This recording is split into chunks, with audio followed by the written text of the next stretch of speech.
இந்த மாதிரியான கூட்டங்கள் இந்த மாதிரி நிகழ்கிறது பின்னாடி வரவர்கள் முதலில் இந்த தொகுப்பில் உள்ள அச்சுப்பிழைகளுக்காக நான் மனதார இது கிட்டத்தட்ட இந்த அச்சுக்கு வரும்போது 2-3 நாட்கள் அவகாசத்தில் எனக்கு வந்துச்சு. நான் திருத்தி கொடுத்ததே அவர்கள் திருத்தினார்களா என்று தெரியல. அவங்களும் முதல் சொல்லக்கூடாது. கால அவகாசம் கிடைத்திருந்தால் அந்த தொகுப்பை இன்னும் சிறப்பாக கொண்டு வந்திருக்கலாம். அதுக்கு முதல்ல யார் யாருக்கும் நிகழ்ந்திருந்தாலும் அந்த தவறுக்கு நான் இந்த தொகுப்பில் உள்ள அத்தனை கதைகளும் நிலம், மனிதர்கள், பண்பாடு, உணர்வுகள் அப்படின்னு ஒரு பெரிய கூட்டு கலவையாக அப்படித்தான் பல நேரங்களில் எனக்கே ஒரு சந்தேகம் வரும். அந்த 6வது கதை ஏன் முதலாவது கதையாக ஏன் 7வது கதையை தேர்ந்தெடுக்கல, ஏன் கல்யாண சபை சாதத்தை தேர்ந்தெடுக்கல, ஏன் கூத்தாடியை தேர்ந்தெடுக்கல அப்படிங்கிற அந்த நானே பல நேரங்களில் அதை சரி செய்யணும். ஆனால் இந்த கூட்டத்திற்கு இந்த கூட்டத்தின் வாயிலாக நான் எழுத்தாளருக்கு சொல்ல வேண்டியது என்றால், ஒரு எழுத்துக்கிறது ஒரு படைப்பாளர்கள் பார்த்ததை அப்படியே பதிவு பண்ற படைப்பாளர்கள். அது ஒரு ஸ்டேட்மெண்ட், அது ஒரு செய்தி. ஒரு நிகழ்வை எப்படி நாம் குறைவாக மாற்றுகிறோம், எப்படி இந்த சமூகத்திற்கு இந்த சமூக மாற்றத்திற்கு அதை நாம் ஒரு டூலாக வைக்கிறோம் அப்படிங்கிறதான் சமூக சிறுகதை ஆரம்பித்த முதல் ஆத்தங்கரை பிள்ளையார் இன்னைக்கு வரைக்கும் ஐயராக தான் இருக்காரு. வெட்டியான் அந்த ஐயத்திற்கு இருக்கிற அந்த வெட்டியானுக்கு கொண்டு வரல இன்னைக்கு இருக்கிற எழுத்தாளர்களுக்கு பெரிய சிரமம். அது ஏன்னே தெரியாது. ஏன் வெட்டியார் அதை அந்த பேரை மாற்றினாங்க. அந்த சகோதரி ஜெயரசனாக சொல்லுவாங்க 6 வார்த்தைகள் சொன்னாங்க. கடந்து போயிருக்கோம் இணையர் அப்படின்னு ஒரு தமிழ்ல புது புது வார்த்தைகள் சாங்க தங்ககால வார்த்தைகள் வார்த்தைகள் கொடுக்குறாங்க. ரொம்ப ஆச்சரியமா இருக்கு. நான் சின்ன பிள்ளையில மாட்டுப்பாடு கிடையாது. 9 வச்சிருக்கோம் அழிச்சு இன்னைக்கு அப்படி சொல்லவே முடியாது. இன்னைக்கு மாட்டுப்பாடு திருநங்கை திருநர் அப்படிலாம் மாட்டுப்பாடு கணவன் மனைவி புத்தம் கொண்டாடி இணையர்களாக மாறிடுச்சு. இந்த மாதிரி கிட்டத்தட்ட தமிழ்ல ஆயிரக்கணக்கான சொல்களுக்கு வேறு வடிவங்கள் ஆயிரக்கணக்கான சொல்கள். ஆனா அன்னைக்கு கிடைக்கிற அந்த இன்னும் அந்த இடத்துல இருக்கிற அந்த இரு அப்ப இந்த எழுத்தாளர்கிட்ட அவங்களுக்குள்ள இருக்கிற அந்த ஜாதியும் மதமும் அவங்க நிலமும் வந்து வெளியே அவர் மாத்தம். நான் தேர்ந்தெடுத்த 3 முதல் சிறுகதைகளையும் அப்படி எதுவும் இல்லைங்கிறத என்னுடைய மிகப்பெரிய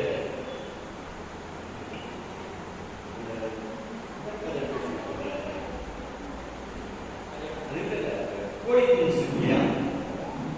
இந்த கோழி குஞ்சுக்கு வம்சம் கதை நீங்க அதை மேல பார்க்க அர்த்தம் தெரியும். ஆனா அதுல அந்த ஒரு இடத்துல வரும். ஏன் இந்த வேலையை நம்ம பார்த்துக்கணும், வீட்டு வேலைக்காரன் அப்படின்னு சொல்லி அது இன்னே வருங்க. ஒரு கோழி குஞ்சு ஒரு 5 அறிவுள்ள பறவைகளை வச்சிருக்கிற அந்த பாசத்தையும் பிரியத்தையும் காலகாலமாக வீட்டை வேலை செய்கிற வேலைக்காரங்களை வைக்கவே தயாராக அதை நான் எப்படி சொல்றதை நான் எழுதிருக்க முடியாது. அப்போ ஒரு எழுத்தாளருக்கான சமூக கலவைங்கிறதுல நான் ரொம்ப தெளிவா இருக்கேன். நான் அதுதான் இந்த 24 கதைகளும் வேற வேற காலங்களில் வேற வேற இடங்கள் இருக்கு. அந்த ஆடுகிற மாதிரிலாம் சொல்லக்கூடாத கதை வரக்கூடிய வாசிய ஆடுகிற மாதிரி சொல்லக்கூடாத கதை. 3 படிக்கும்போது தோழருக்கு என்ன மனதில் இருந்துச்சோ அதான் எனக்கு இருந்துச்சு. இது கதை எழுதிக்கவே கூடாதுன்னு அப்படி கண்டதை நம்ம சொல்ல வேண்டிய அவசியமே இல்லை. இல்ல அவன் செஞ்சவன போட்டு மிதி மிதின்னு பிடிச்சிருக்கோம்.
அப்ப இலக்கியங்கிறது இந்த வாழ்க்கையில எவ்வளவு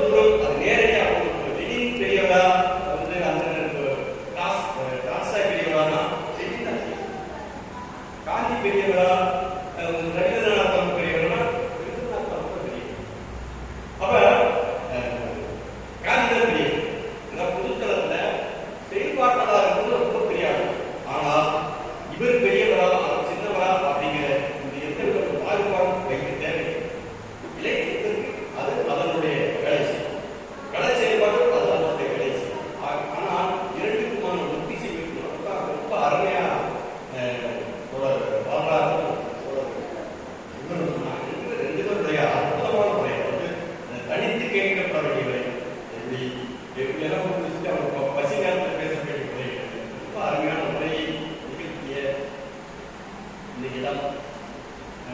இங்கே வந்து இந்த ஆட்கள் நான் முதல்ல பார்க்கும்போது இந்த ஒரு 6-7 சிட்டியும் 7 பேர் உட்கார்ந்துருந்தாங்க. எனக்கு ரொம்ப குறிப்பாக இருந்துச்சு. ரொம்ப குறிப்பாக வேறு எதுவுமே பார்க்க முடியாது. நான் ஒரு இடதுசாரி தொழிற்சங்கத்திலிருந்து இடதுசாரி எழுத்தாளர். எனக்கு பெரிய கனவு. யார் பரிந்துரைக்கப்பட்டார்களோ, யார் வரவேற்றால் வந்து தடுக்கப்பட்டார்களோ அவங்களை தூக்கி கொண்டு வந்து வேலைகளை உட்கார வைக்கணும் அப்படின்னு மிகப்பெரிய கனவோடு நினைக்கிறேன்.